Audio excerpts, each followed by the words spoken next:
Good afternoon बंधुरा आज के तुम्हारे साथे आमी जेई भिडियोटा शेयर करछि सेटा होच्छे उल्टो रथे आमरा की की आयोजन करेछि सेई भिडियो। जदिओ बा उल्टो रथ दुदिन आगेई चले गेछे। ल्याटखोर मानुषदेर हय ना सारा दिन बसे बसे काज करे गेले तारपरे जखन समय पाय तखन आर मने हय ना जे किछु काज करी। तो सेई हिसाबेई आमार एज इउजुअल भिडियोटा करा हयनि, माने হয়েছে তো ভিডিও করা বাট সেটাকে এডিট করা হয়নি। তো আজকে ভাবলাম যে না উল্টো রথ চলে গিয়ে এক বছর বাদে তো ছেড়ে লাভ নেই, তো আজকে ভিডিওটা এডিট করে ফেলি। তো রথ সম্পর্কে ছোটবেলার স্মৃতি আমার খুব একটা নেই, কারণ খুব ছোটবেলায় আমরা রথ টেনেছি কিনা মনে পড়ে না। যবে থেকে আমাদের বোধ বুদ্ধি হয়েছে তবে থেকে ওই রথ বলতে ওই বিকেল বেলায় রথ নিয়ে আসা বাড়িতে, তার সাথে একটু টাকা দেওয়া। তখন তো আর অত 10 টাকা 20 টাকার চল ছিল না, 1 টাকা 2 টাকা দেওয়া আর নকুলদানা নেওয়া। রথ বলতে আমার স্মৃতিটুকু এইটুকুই।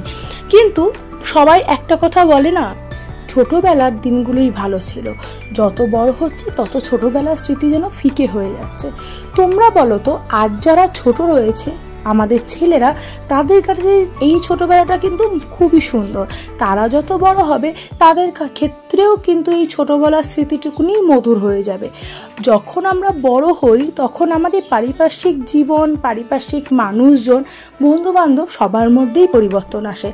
অ্যাজ ইউজুয়াল বন্ধুবান্ধবরা কেউ বিয়ে করে নেয়, কেউ চাকরির সূত্রে বাইরে যায়, বা কেউ এমনি হয়তো সম্পর্ক রাখতে চায় না। কিন্তু আমাদের ছোটবেলা যেমন ভালো, তেমনি আমাদের বাচ্চাদের ছোটবেলাও আমরা চাই সেরমভাবে না হোক, ওদের মতো করে ভালো রাখতে। তো স্বভাবতই আমার যদিও বা রথের স্মৃতি না থাকুক, কিন্তু আমার ছেলের যাতে রথের বলতে কোনো স্মৃতি থাকে, তার জন্য ছোট্ট করে আমার তরফ থেকে এই আয়োজন। স্বভাবতই রথ টানা হয়েছে দিনের বেলায়, এবং উল্টো রথের দিন আমরা করেছিলাম একটু ভোগের আয়োজন, যতটা আমাদের দ্বারা পসিবল হয়েছে ততটাই। এবার একটা বাড়িতে বাচ্চাকে সামলে ভোগের আয়োজন করা একটু হলেও কিন্তু টাফ, অন্তত যাদের ঘরে বাচ্চা আছে তারা ভালো করেই বুঝবে। তো স্বভাবতই আমি করেছিলাম গজা, নিজের হাতে বানিয়েছিলাম। এই রেসিপিটা আমি তোমাদের অবশ্যই শেয়ার করব। আর তার সাথে ভোগের খিচুড়ি, ঝুড়ো খিচুড়ি, পাঁচমিশালি তরকারি, 5 রকমের ভাজা, পনির ভাজা, এই সমস্ত ধরনের জিনিস দিয়ে আমি চেষ্টা করেছি যতটা আমার পক্ষে পসিবল সাজিয়ে গুছিয়ে দেওয়ার। তোমাদের কেমন লাগলো আমাকে অবশ্যই কিন্তু কমেন্ট করে জানাতে ভুলো না। আজকে হয়তো রান্নাবাড়ির ডিটেলস আমি শেয়ার করছি না, আজকে হয়তো তোমাদের সাথে আমি নিজের কিছু কথা শেয়ার করলাম। সবসময় তো রান্নাবাড়ি শেয়ার করি, তো আমারও ইচ্ছা করে আমার সম্পর্কেও তোমরা কিছু একটা জানো। তো আজকে এইটুকুনি। শৈশবের স্মৃতি পুরোটাই হয়তো একটা ভিডিওতে বলা পসিবল না, তো চেষ্টা করলাম যে কিছু একটা আমার শৈশবের যে দিকগুলো, ছোট্ট একটা দিক তুলে ধরা, তো তার সাথে সাথে আমার ছেলের শৈশবটাও তুলে ধরা। তো এই হচ্ছে আমার পুরো আয়োজন। তো তোমাদের কেমন লাগলো আমাকে অবশ্যই কমেন্ট করে জানিও। ভালো লাগলে লাইক, শেয়ার অ্যান্ড সাবস্ক্রাইব করতে ভুলো না।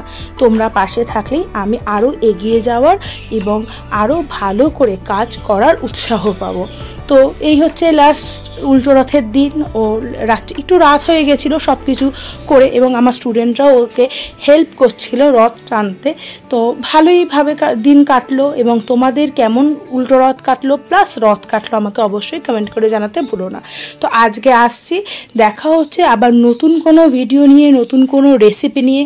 ততক্ষণে কিন্তু চ্যানেলটাকে সাবস্ক্রাইব করতে ভুলো না। তো থ্যাংক ইউ।